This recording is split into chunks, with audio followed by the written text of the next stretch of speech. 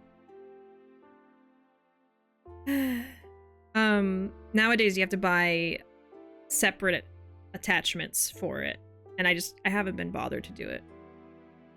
Nowhere to put it because it was on the PSP game first. Yeah, I guess so.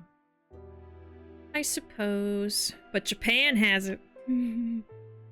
It really like, it really irks me sometimes how Japan has such great Yakuza merch and we don't. Hope it's in Majigane. I hope Majigane has all the Majima songs. All of them. I'm really excited. Oh, I bought a floppy disk reader earlier this year so I could get some data off of old floppies. Wow. Yeah, I mean, I've thought about getting a CD drive, but I mean, I honestly don't really use CDs much day to day anyway, so. But do both have Pride from Despair? You mean the Zetsubocho Pride?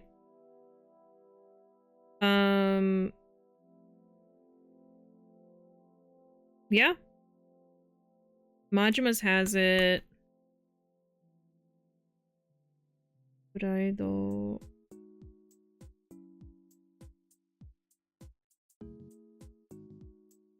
Just Majima's.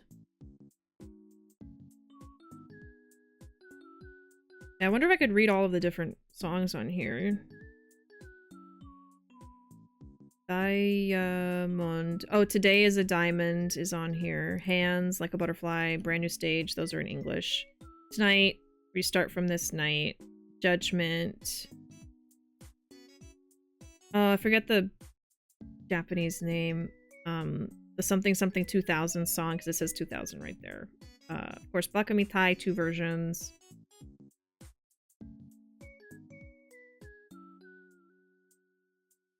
Road. Oh. Something road? Something road. Machine Gun Kiss is in English. No, this one's all in kanji. Special duet edition? So I don't know what that is. Another one in kanji. They have a karaoke version of Today is a Diamond, Hands, Like a Butterfly, Brand New Stage, and something something road. Y Road or Fork in the Road from Y6. Okay, yeah, it does have a Y there, and I was like, what is that? There, it says it has the letter Y, and then a kanji, and then rodo. Sorry, rodo. In katakana. We get trashed like that MS Paint stuff. And then Majima's Senaraya. Senaraya. Something. Something kanji. Senaraya. And then something something Praido, so something Pride. Was Majima in the PSP games? I don't remember. I just know that there's a Majima karaoke song in there, so I guess he is in there. At the top is in English. Maji no Maji Rock. Samurai. Samurai? So the... Not Samurai Ondo, is it? Do we have an Ishin song in here? It might be. Samurai Ondo. Why would it say Samurai? 3 Shine. Heartbreak Mermaid, Rouge of Love, Raindrops Ring. And then a different version of 3 Shine. Isn't there like a Euro version? That's what it says. Euro.